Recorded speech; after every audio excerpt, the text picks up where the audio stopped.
हाथी और चूहा की कहानी।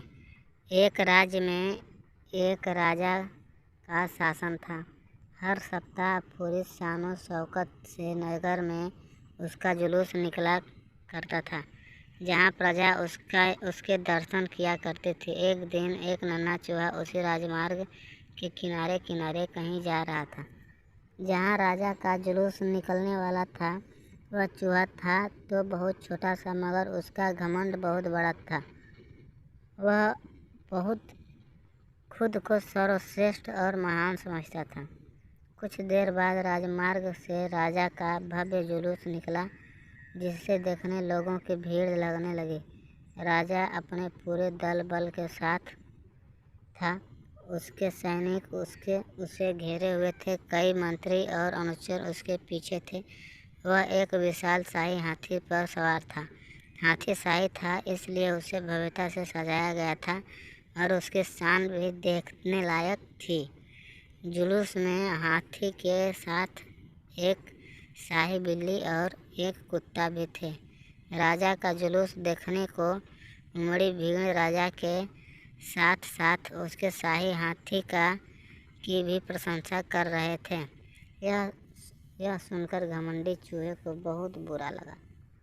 वह हाथी को गौर से देखने लगा, फिर सोचने लगा कि इसमें ऐसी क्या खास बात है जो मुझ में नहीं है। फिर मैं भी उस जैसे ही हूँ। मेरे पास भी 2 आँखें, 2 कान, 1 नाक और 4 पैर हैं।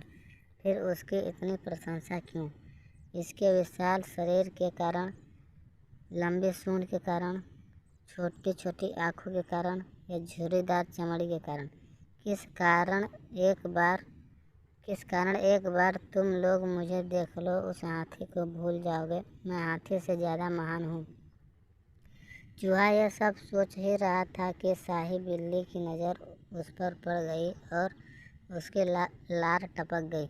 जुलूस छोड़ वह उसकी ओर लपकी। फिर क्या था? चूहा अपनी सारी महानता भूलकर दुम दबाकर भागा।